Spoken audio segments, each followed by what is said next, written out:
একথা বলা অসঙ্গত যে নজরুল আজীবন প্রতিভাবান বালকের মতো লিখেছেন। কেননা এই মন্তব্য অতিশয় চমকপ্রদ হলেও সত্য থেকে অনেকখানি দূরে। নজরুল ইসলাম সরল ও স্বল্পবিদ্যার আবেগচালিত লোক ছিলেন বলে জ্ঞান, যুক্তি, বুদ্ধি দিয়ে কমিউনিজম বা সাম্যবাদ, সমাজ সমস্যা, মনস্তত্ত্ব, রাজনীতি প্রভৃতির জটিলতা কুটিলতা বুঝতেন না। নজরুলের 50-এর দশকে অনেক কবিতা নিয়ে কায়েদে আজমকে উৎসর্গ করেছেন, কয়েকটা কায়েদে মিল্লাতকে উৎসর্গ করেছেন। এগুলি লুকানোর কোনো দরকার আছে আমি মনে করি না।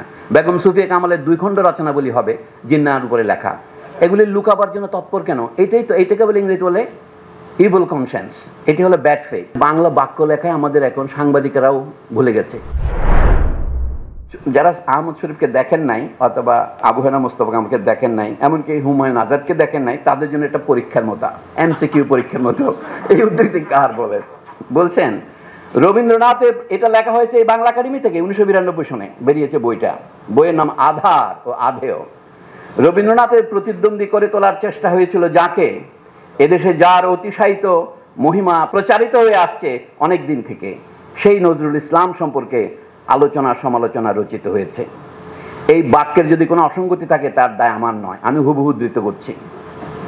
মানে বড় বড় অধ্যাপকরা শুদ্ধ বাংলা বাক্য যে লিখতে পারে না তার প্রমাণ এখানে আপনি পাবেন।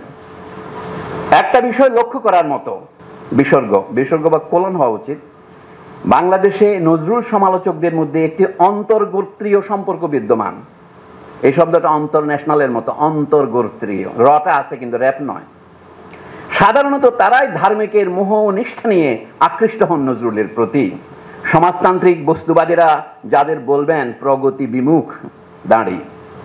আরো লক্ষণীয় যে নজরুল ভক্ত মাত্রেই ফররুক আহমদ ভক্ত, এই ভদ্রলোকের বক্তব্য। তারপর এরপরেটা আরো মজা, আমি হুবহু উদ্ধৃত করছি। নজরুল বিষয়ক সমালোচনা পড়ার সময় মনে হয় যে ভক্ত সমালোচকরা কোথায় যেন অসহায় বোধ করছেন।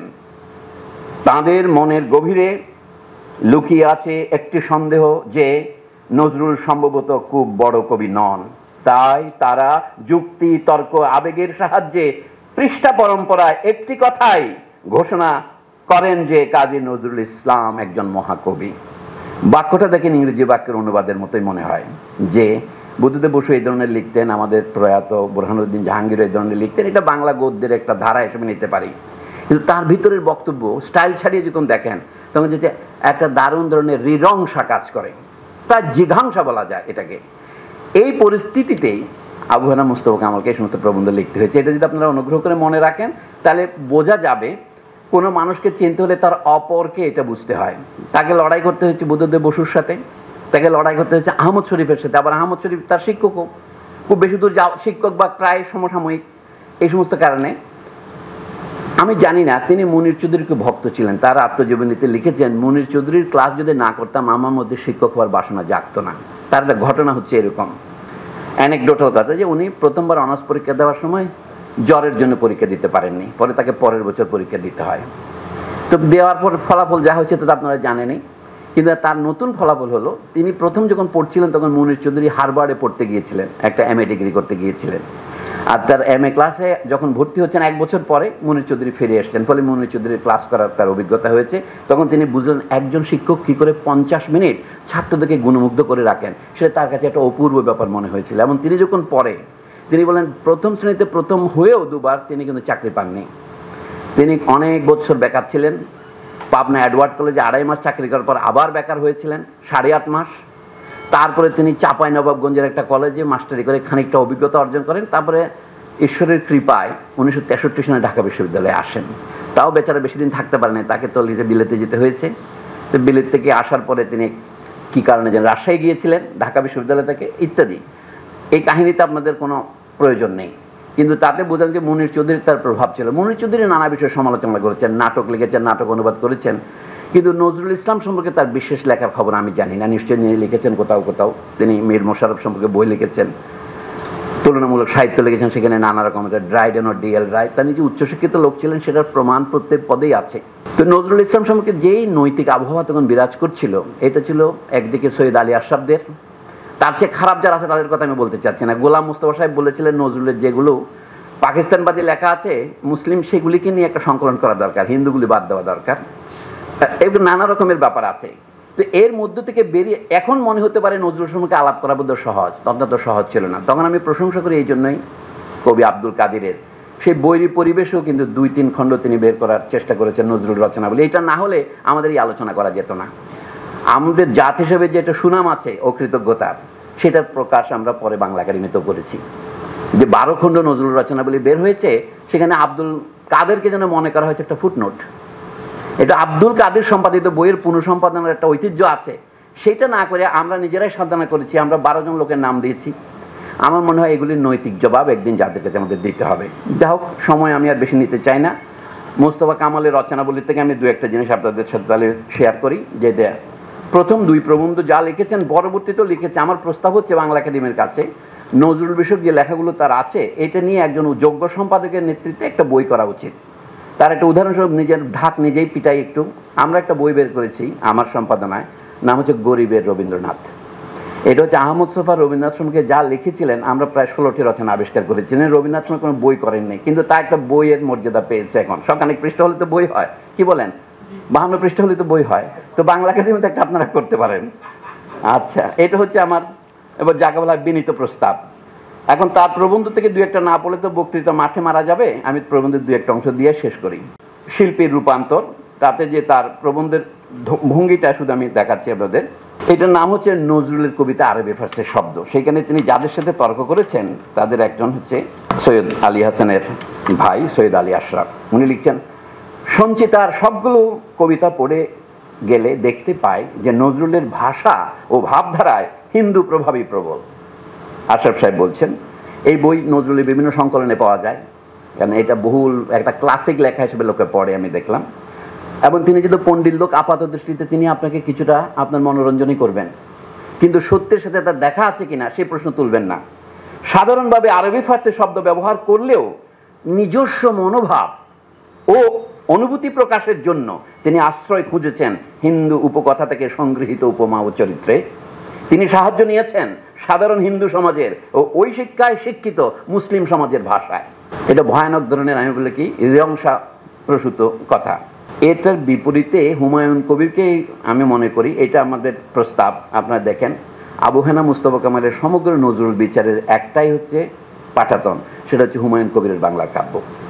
ওই কথাগুলি তিনি নানাভাবে বলেছেন। যেমন একটা তিনি সহজে উদ্ধৃতি দিয়েছেন, এক জায়গায় তার প্রশংসা করেছেন, আমি এক জায়গায় পড়ি, সম্ভবত শব্দ ব্যবহারের ভঙ্গি বিচার করেই আমরা নজরুলের কাব্য ঐতিহ্য সম্পর্কে একটা মোটামুটি ধারণা নির্মাণ করতে পারি।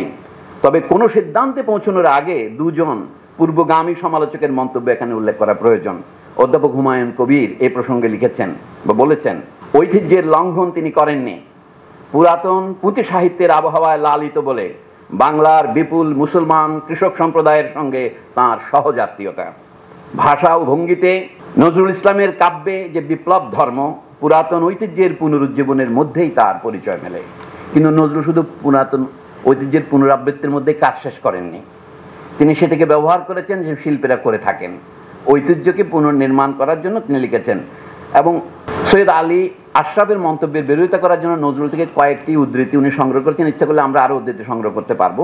নজরুলের লেখার কয়েকটা ভঙ্গি আপনারা দেখেন, যেখানে তিনি বলছেন নিজস্ব অনুভূতি প্রকাশের জন্য তিনি হিন্দু সমাজের উপর নির্ভর করেছেন, তাহলে ওইটা যেন পরস্য পার্সি। নজরুল একটা কবিতায় নয়, শুধু একটা প্রবন্ধে রবীন্দ্রনাথের সাথে বিরোধ করে বলেছিলেন, আমি যে আমার কবিতায় কিছু পার্সি অলঙ্কার ব্যবহার করেছি, তার পাশে পার্সি জেওর পরিয়েছি, সেটা কিন্তু বাংলা সাহিত্যের সমৃদ্ধির জন্যে। বড়র প্রীতি বালির বার প্রবন্ধে, সেটাও আমরা আরেকটা বইতে আমি সংকলন করেছি, ঠাকুরের মাৎসনিয়া নামক বইতে। আমাকে প্রায় লোকে জিজ্ঞাসা করে, আপনি শুধু বক্তৃতা দেন, বইটই লেখেন না কেন? আমি 2-1টা লিখে আপনারা পড়েন না, আমি কি করব? তো সেই জন্য 2-1টা কবিতা দেখেন এখানে আছে। ওনার বক্তব্য কেমন ছিল সেই প্রসঙ্গে বলছি এভাবেই, সাধারণভাবে আরবি ফার্সি শব্দ ব্যবহার করেছেন, এই কথার অর্থ কি? এই জন্য উনি দেখেন, এই উক্তির সত্যতা অথবা অযথার্থ নির্ণয় করতে হলে নজরুলের কবিতার কাছে ফিরে যেতে হয়। একটু উদাহরণ আবু হেনা সাহেব 3টা উদাহরণ দিয়েছেন ছোট ছোট।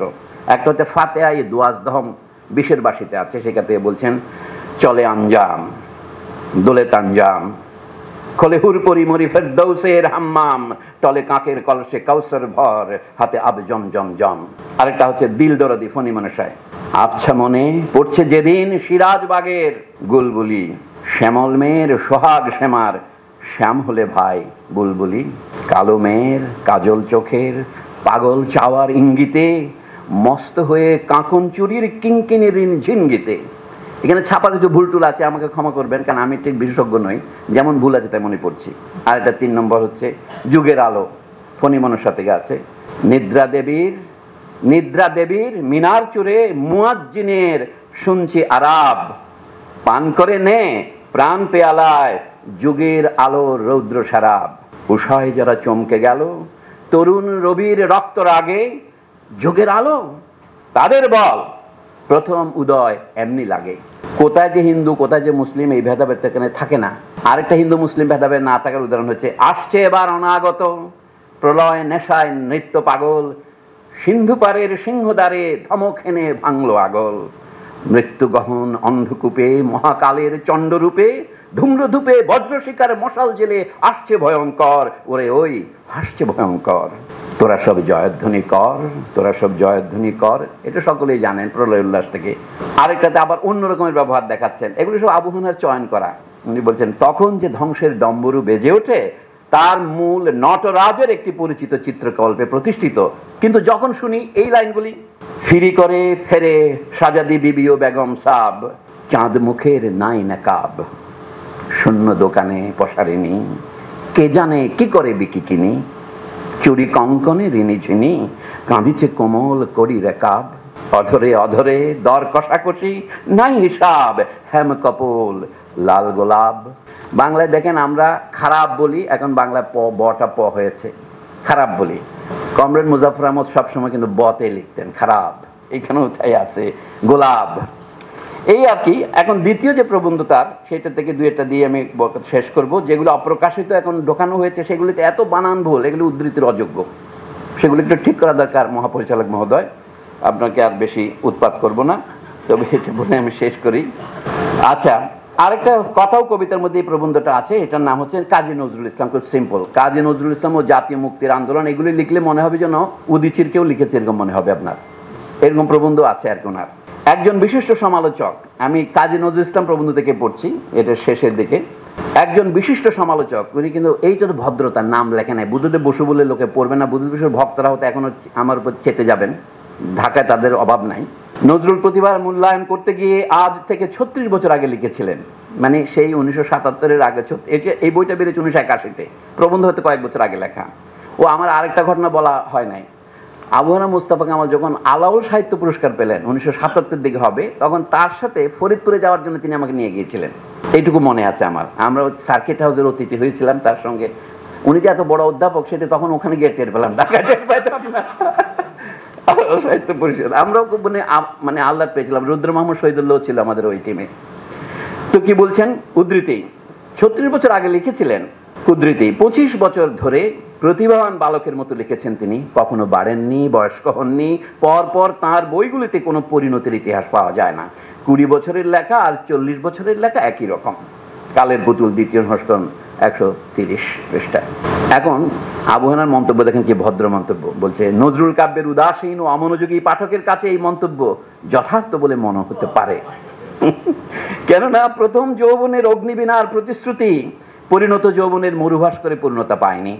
কিংবা বলা যায় অগ্নিবীণার পরবর্তী সকল কাব্যেই বক্তব্যের যে তীব্রতা ও বলিষ্ঠতা পায় সেই পরিমাণে কাব্যকলার বিবর্তিত রূপ লক্ষ্য করি না। কিন্তু তথাপি আমাদের বাঙালিদের স্বভাব যে আমরা বহুবার বহুবচন বলি, কিন্তুর পরেও আমার তৃপ্তি হয় না, তথাপি বলি। আবু হানিফা আমাদের শিক্ষক, তিনি থেকে মুক্ত ছিলেন না, কিন্তু তথাপি একথা বলা অসঙ্গত যে নজরুল আজীবন প্রতিভাবান বালকের মতো লিখেছেন। কেননা এই মন্তব্য অতিশয় চমকপ্রদ হলেও সত্য থেকে অনেকখানি দূরে। আপনারা যখন বাংলা গদ্য শিল্পী বলছেন কিভাবে সত্য কথা বলতে হয়, সেটার একটা উদাহরণ মাত্র। আজকাল একটা নতুন শব্দ বেরিয়েছে ইংরেজিতে, বলে পোস্ট ট্রুথ। আমি মিথ্যা কথা বলি না, I am speaking post truth, মানে সত্যের পরপারে। তো এখানেও তা আছে। প্রথমত আমরা জানি যে একজন কবি এবং শক্তিমান কবিও দীর্ঘদিন ধরে একই মানসিক পরিবেশে লগ্ন থাকতে পারেন এবং ওই মানস পরিবেশের ছায়া তার একাধিক কাব্যেই পড়তে পারে, এবং সেক্ষেত্রে প্রত্যেক কাব্যেই পূর্ববর্তী রচনা থেকে উত্তরণ নাও ঘটতে পারে।